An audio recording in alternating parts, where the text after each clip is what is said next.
Purpose of a gender-based violence assessment.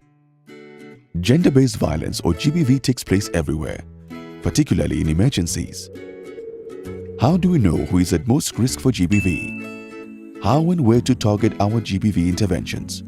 Which services to prioritize? Let us take a closer look at GBV assessments, a key component of GBV programming. I have been analyzing these figures.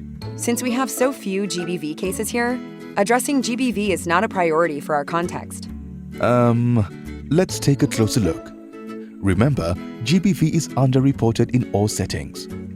Recorded cases represent only a small percentage of the overall number of incidents. Despite low numbers or a lack of available data, we should always assume that GBV is happening and threatening the affected population. In fact, the absence of quantitative data could be a clue. A clue for what? It may indicate that survivors are facing many barriers to accessing services. A survivor's willingness to report could be undermined by several societal and structural barriers.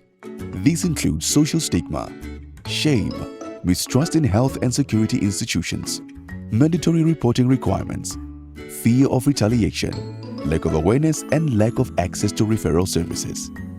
It may not appear as the most urgent need, however, addressing GBV is urgent.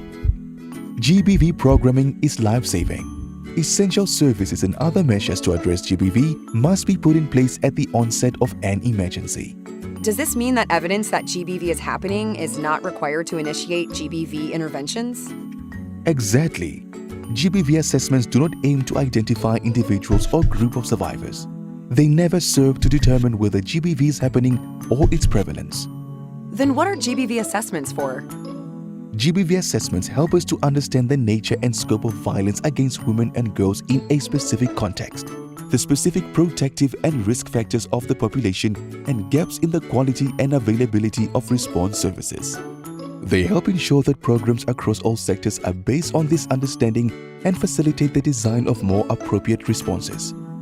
They highlight opportunities, resources, and strengths within the community to address GBV. They help us better understand the context, assess the quality of our work and capabilities of GBV actors to modify our programs accordingly.